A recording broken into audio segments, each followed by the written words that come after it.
மாசெல்லா சுத்தமா திரு புண்ணிய தீர்த்தத்தினால் குற்றம் நீங்கி விட குணமாறேற்றா ஆட்டுக்குட்டி என்ற ரத்தத்தினால்.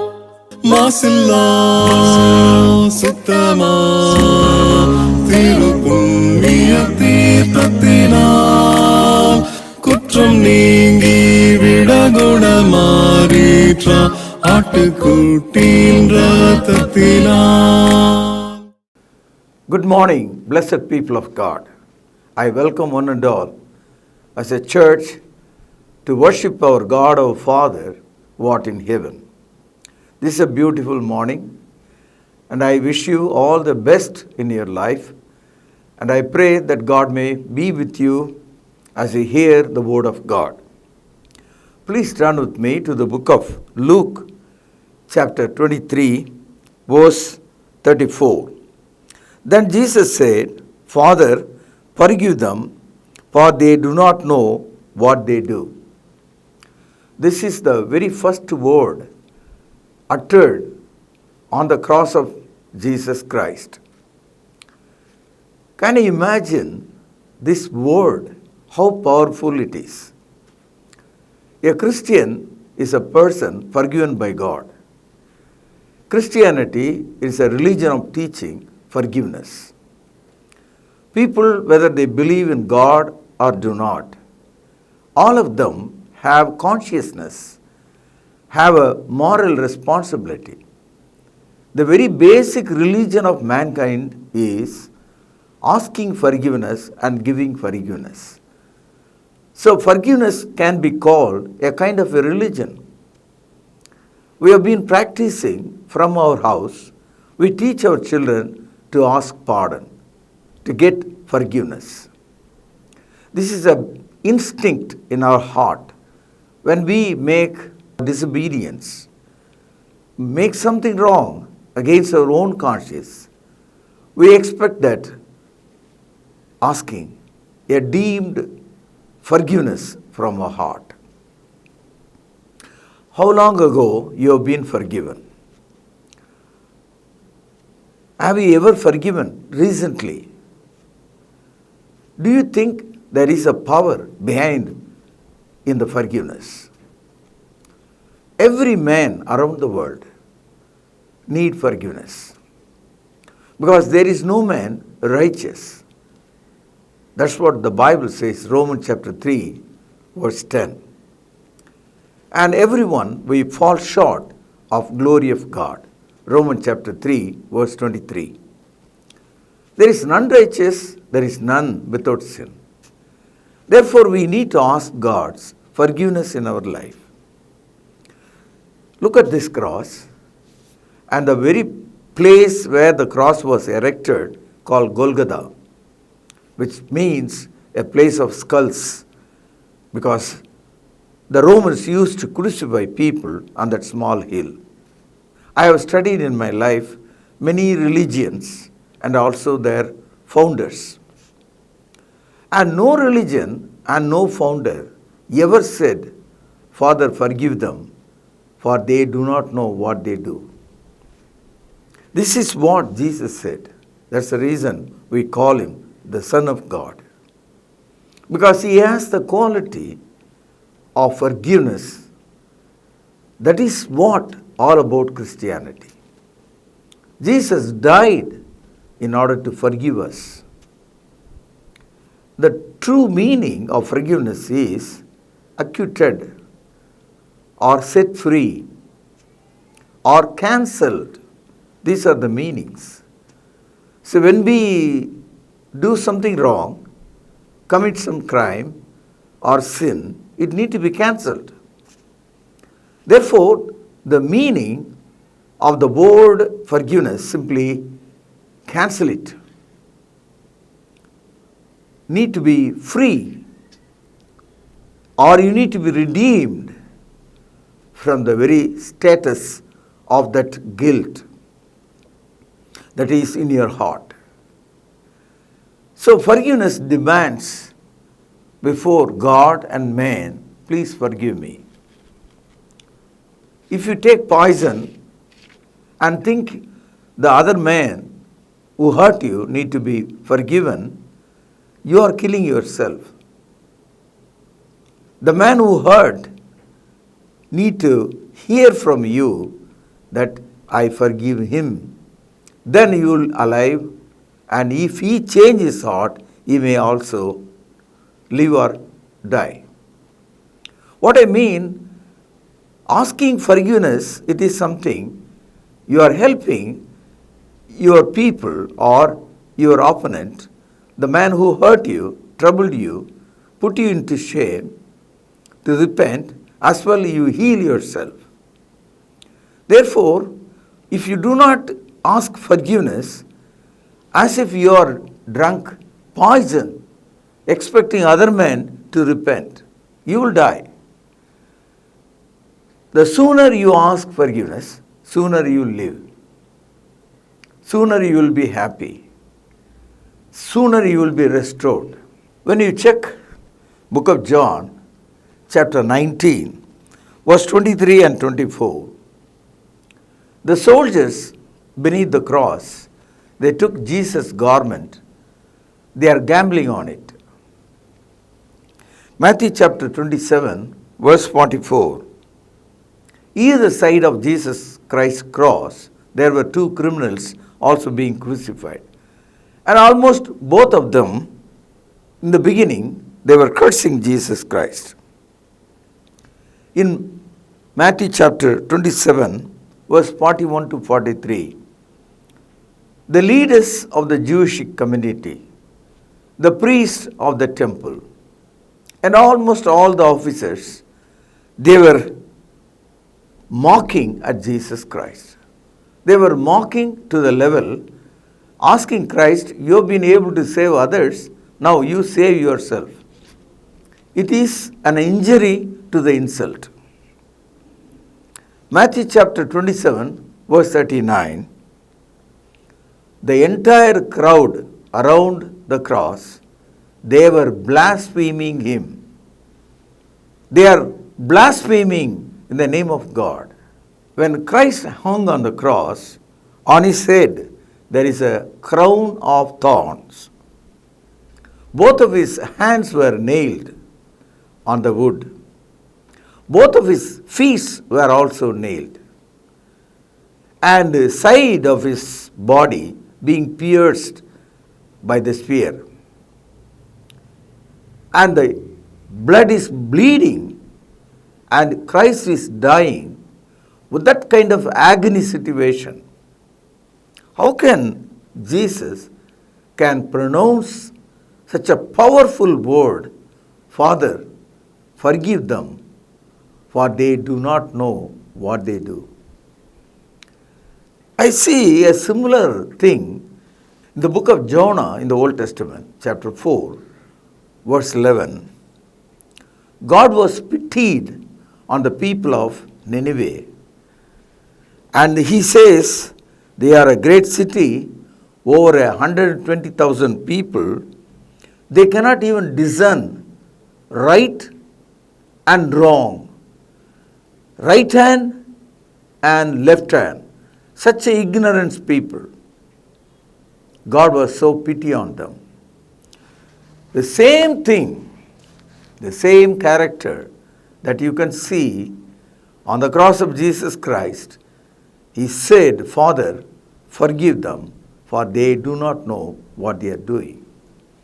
This morning, my dear brother and sister, holy people of God, people who watch around the world, please come to Jesus Christ. Take this great opportunity of forgiving yourself. Jesus wants to forgive you. Whatever state you are, whatever conditions you are undergone, God wanted to forgive you. You have been created in the very image of God, in the likeness of God, in the Spirit of God. God has put eternity into your heart. But we failed God. We did all kind of crimes. We become sinner of sinners. We have been cut off from God's grace. Now the mercy is calling you. Look at that cross. Jesus just bleeding. The blood is just coming over his head because of the crown of thorns. The blood is bleeding both of his hands because it has been nailed. Blood is just flowing down from the both of his feet because it has been nailed down. From his side, the blood is just gushing out. Now he says, Father, forgive them, for they do not know what they are doing. My dear friends, in the Old Testament time, God appointed the high priest. He supposed to stand between the children of God and Jehovah. The job of the priest is to ask pardon and to be compassionate on the people, so that when they brought the sacrifices and peace offerings to God, and the priest has to serve them between God and man. Naturally, the priests, since they are also human beings, oftentimes they are very unkind, no compassion at all. They are acting like a stone, have no heart at all, because they are human beings. Hebrews chapter 5, verse 1. For every high priest taken from among men is appointed for men in the pertaining to God, that he may offer both gifts and sacrifices for his sins.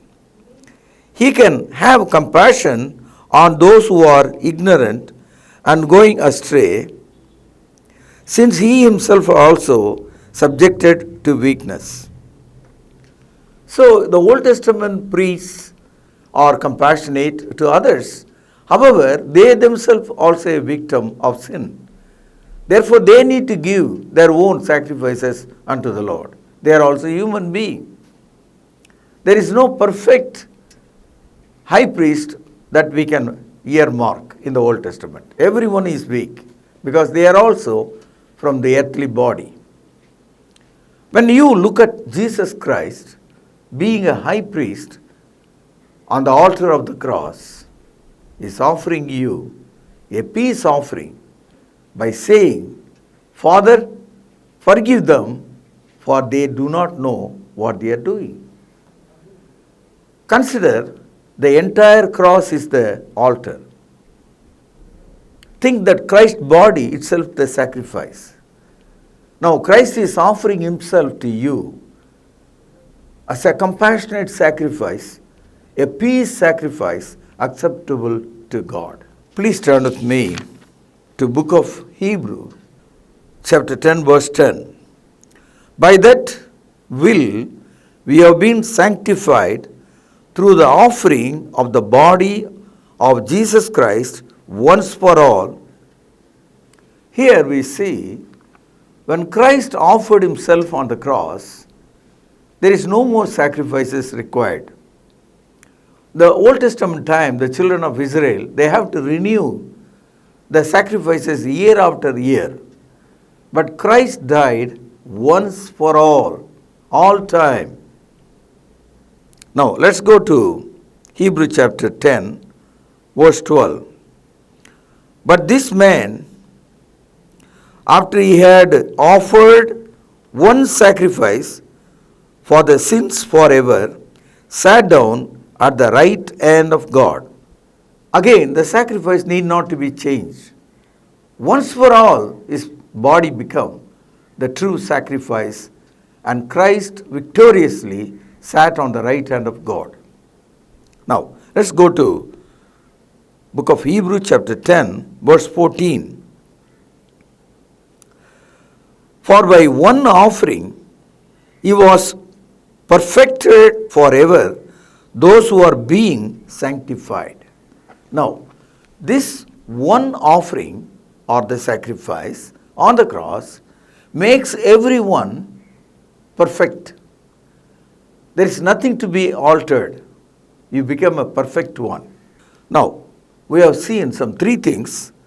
Hebrew 10:10 says that offering of his body once that clear all our sins. Number 2, Hebrew chapter 10 verse 12, his body become one sacrifice for all time. Number 3, Hebrew chapter 10 verse 14, his sacrifice, the one sacrifice, make us a perfect for all time. Now, the cross of Christ reminds us some 4 things.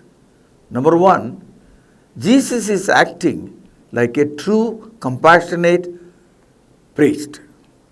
Number 2, the cross of Christ become a true God-given altar.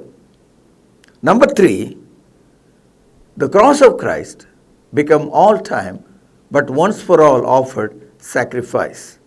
Number 4, the cross of Christ ultimately gives forgiveness for all time.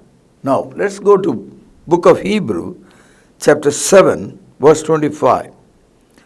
Therefore, he is also able to save to the utmost those who come to God through him, since always he lives to make intercession for them. Christ is a high priest, savior, saves us eternally. He lives always. You know, the earthly priests in their lifetime, they die. They are gone. From Moses till Christ, there were hundreds and hundreds of high priests. They were all died. Whereas Christ became the high priest, he never dies.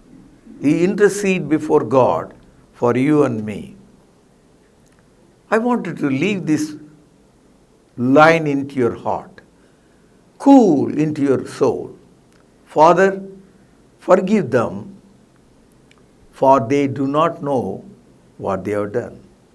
When Christ made that statement, Father, forgive them, for they do not know what they are doing, he was alive on the cross. He said while he was on the cross, when he was alive on the cross, with all his heart he said, Father, forgive them, for they do not know what they are doing. Can you see or can you hear the very forgiveness that Jesus Christ is offering for all mankind? Today people are very rebellious. They deny God. They forget about their own sin. They are not thinking about their future judgment. The world is gone on chaos. They become us the basket of all dust and waste and sinful practice. Today we must listen that God wanted to forgive you through the very death of Jesus Christ.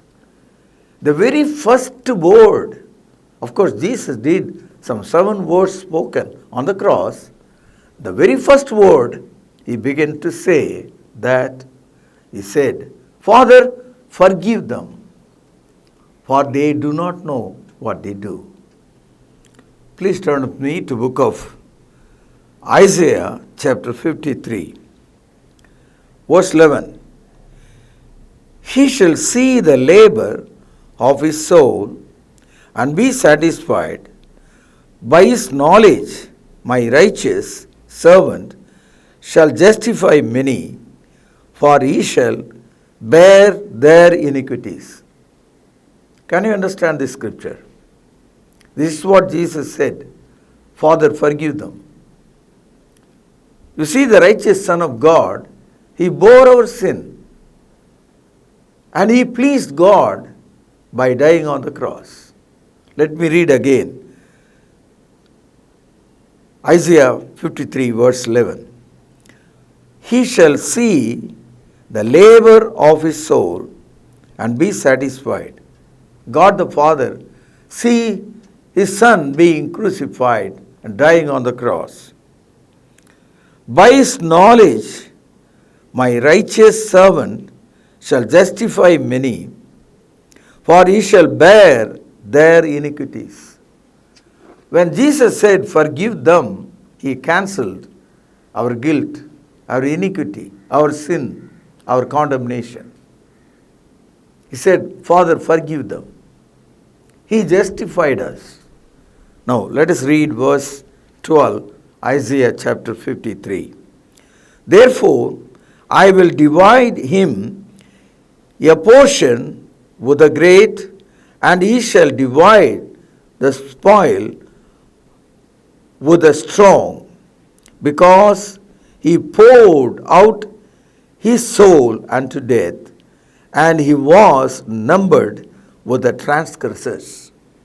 When Christ was dying on the cross, either side of the cross, you know the criminals were also dying. So this is the prophecy being fulfilled. He died in the place of every sinner. Let's read verse 12, the last part. And he bore the sin of many and made intercession for the transgressors. He made the intercession. When Christ was hung on the cross with all that agony and pain and curses and throwing of mud on him, he is able to make intercession. He is pleading before God, asking God to forgive. Father, forgive them, he said. This is what the word of God being fulfilled. This morning, my dear brother and sister, we are assembled here, not with the empty mind, but filled with the grace of God, thanking God's mercy in our life, who is able to forgive our sins and our sins of our family. And we are cancelled of our sin and crime and guilt, free from sin. Now we are sat and worship God. We kneel down and worship God. And we humble ourselves and thank God for the great salvation that He has granted us through the faith in Jesus Christ. God justified us. Cross of Christ shows He is the high priest living everlastingly. The cross of Christ reminds us an eternal altar. The cross of Christ reminds us an eternal sacrifice. The cross of Christ reminds us a final forgiveness for all mankind. May this beautiful lesson help you to understand the love of God in your life. May you have freedom from your sin, taking the very blessing of the cross of Jesus Christ to heal your sin. Receive the forgiveness as you obey in the waters of baptism for the remission of sin. May God bless this study. I wish you all the best for this week. Let us have a word of prayer. Our heavenly loving Father, we thank you for your plan and purpose by sending your own Son as an high priest on the altar of the cross, offering his own body as an eternal sacrifice, saving us perfectly. We thank you, Father, for the matchless lesson that Christ forgives us and calls us. We have no knowledge what we are doing. Thank you, Father, for this great help. As your people, we worship you. We ask your will be done. May the world hear the gospel of your grace. And I pray these things in Christ's holy name. Amen. தொடர்பு கொள்ள வேண்டிய முகவரி திருமறை நேரம் 58 search தெரு குமரன் நகர் சென்னை 6,82,000. தொலைபேசி எண் 044255008882. Cellphone 9385500882. கர்த்தாவே, தேவர்களில் உமக்குப்பானவர் யார்? வானத்திலும் பூமியிலும் உமக்குப்பானவர் யார்? உமக்குப்பானவர் யார்? உமக்குப்பானவர் யார்? வானத்திலும் பூமியிலும் உமக்குப்பானவர் யார்? வானத்திலும் பூமியிலும் உமக்குப்பானவர் யார்?